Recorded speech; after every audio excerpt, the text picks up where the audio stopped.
So apparently the internet woke up and decided, well, this week we're going to talk about something else. We're going to talk about a good 6 things today. Yeah, the 6 of them make me feel odd. So, let's start with the Backrooms movie. Good lord, bro. People were not happy with this. So, now before anyone starts typing essays in the comments, I'm not going to say it's the worst movie ever made. In fact, I kind of enjoyed it, but at the same time, it's kind of boring. The internet has a tendency to act like every disappointing movie is personally responsible for the downfall of civilization. But at the same time, I completely understand why people were disappointed. The Backrooms movie is one of the most unique horror concepts the internet has ever created. Think about it. A single image is all it took. One weird picture with yellow hallways and fluorescent lights. Practically, you couldn't tell if it was an office building, but kind of had a nostalgic thing in there that no one really knows. Somehow that image created an entire horror genre. Millions of videos, theories, and entire channels created around it. That's insane. Most horror franchises need books, movies, comics, and games to become popular. The Backrooms only became popular because of that one image, and the videos made off of it.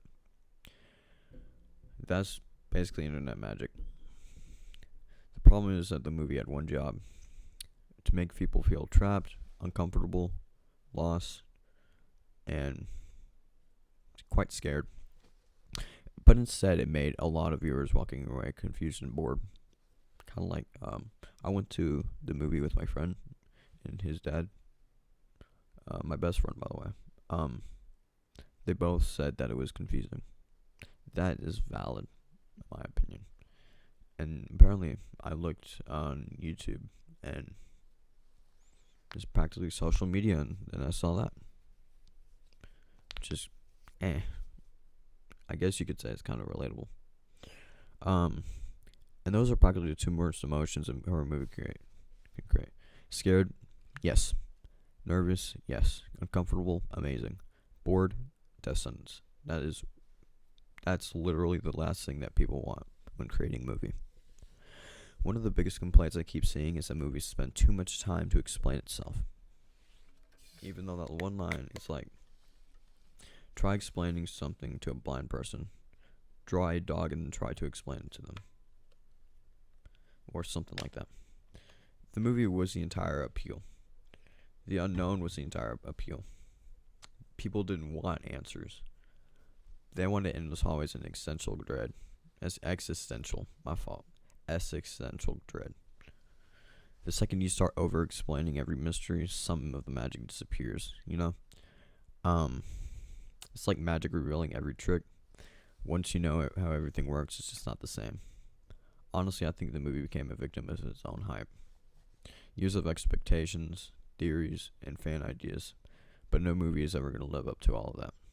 So, it's like watching one of the biggest horror phenomena ever to receive such a mixed reaction. That has been fascinating. Speaking of mixed reactions, let's talk about Rakai, aka that little boy, that little black kid on Twitch. I'm not trying to make. Oh my gosh, I'm gonna get cooked for that, but let's just say Kai Cenat's quote unquote son. I think that'll bring it. So, let's just talk about him. Because, wow, the internet absolutely loves his downfall. He was once a famous streamer. Mainly got off from Kai Cenat. But, like, it doesn't matter who you are. Actor, musician, author, streamer, athlete. The second people sense weakness, they start circling like sharks that just smell blood from 3 zip codes away. Rakai built a huge audience, massive audience, the kind of audience most creators would absolutely do anything to have. And for a while, it looked unstoppable. Everything was growing, moving upward, and then controversy started, the criticism started, and the clips started spreading. Suddenly, every conversation online became negative about him. except for a few. The weird thing about internet fame is that it works exactly like gravity. The higher you go, the harder people watch you. When you're small, mistakes disappear. When you're huge, mistakes become headlines. It's like alinity. When she was a small creator, no one thought much about it. It's like, oh, it's just people trying to get attention. And then she became a big YouTuber and streamer.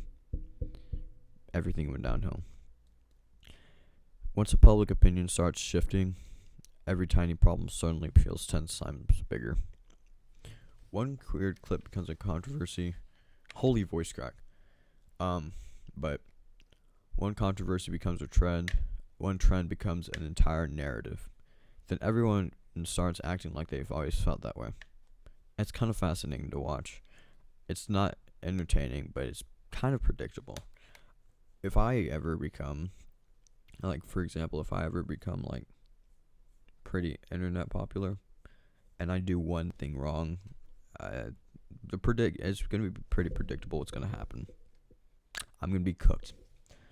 But the internet follows the same cycle every time: rise, peak, backlash, debates, response videos, repeat.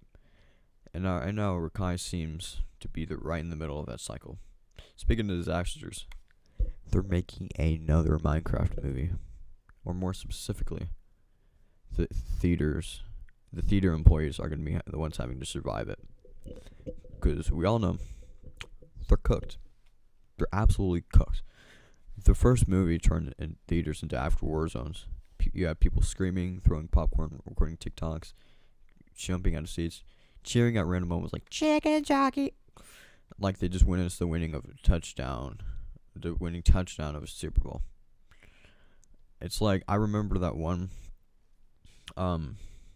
TikTok. I don't have TikTok. I just saw this on YouTube of like this dude bringing an entire chicken to the Minecraft movie and just making it, just rising it into the air like Simba in the beginning of Lion King, when the chicken jockey scene came on. It was kind of funny, but at the same time, it was just horrifying. The employees aren't working at movie theaters anymore. It's labor. Imagine being 17 years old. You're making minimum wage, trying to clean Theater 8. And suddenly you walk into what looks like the aftermath of a natural disaster. There's popcorn on the ceiling, the floor, even on the walls. A drink somehow landed behind the screen. Someone left a cardboard Steve cut out with sunglasses on it. Real moment, by the way. And now management wants you to clean it after next. Management wants you to clean it before the next showing. If Minecraft Movie 2 actually happens, they're cooked. They're absolutely cooked.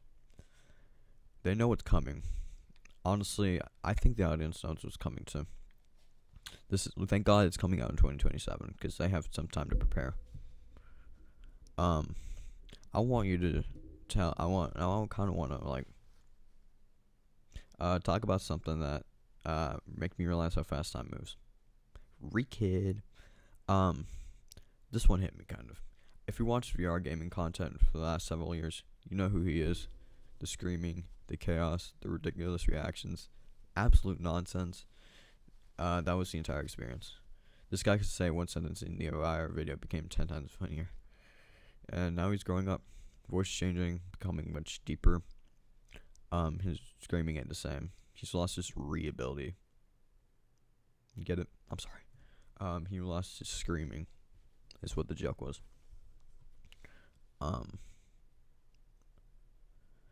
It's completely normal though. That's how humans work.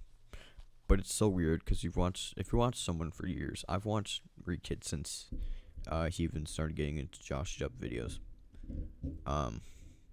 You don't expect it to change. Your brain kind of freezes them in time. But suddenly you click a new video and you realize years have passed. And that's the thing. It's not really about Re-Kid. It's about realizing how you've been watching YouTube. You start remembering videos from years ago, old friend groups, creators, games, and suddenly you're sitting there wondering where all the time went. One of you are watching funny VR videos after school. Next thing you know, they're talking about how different they are now, like I am. That realization hits like a truck, very nostalgic truck. Now, speaking of friend groups, that brings me to the next video. It brings me to what's next. The death of old gaming friend groups, aka the YouTube friend groups. You know what I'm talking about. You know what? Because there are many that have just disbanded over the years. Back in the day, every gaming channel seemed connected. People were playing together, collaborating, and every video felt like a bunch of friends messing around. Then time happened. People got older, interests changed, careers changed. Life happened. Some creators quit, some moved on, some stopped uploading, and some became completely different people. And that's normal. But it still feels strange when you go back to watch old videos, because for a moment it felt everything feels exactly the same, and then you realize, but you remember that half of those videos are 6 or 8 years old, and suddenly nostalgia punches you right directly in the face. Internet changes fast, maybe too fast. One moment in it, you're discovering a creator for the first time. Next minute, you're talking about the good old days. Honestly, I think that's why people get so nostalgic. Because online cultures move at light speed. Things disappear before you realize they're even gone. Which means something out there, someone is currently making a video that another person is going to look back on 10 years from now and call it a classic. That's kind of cool. But that's all I got for today. Backrooms, Rakai, Minecraft Movie 2, Rekid, all that. That's it. Peace.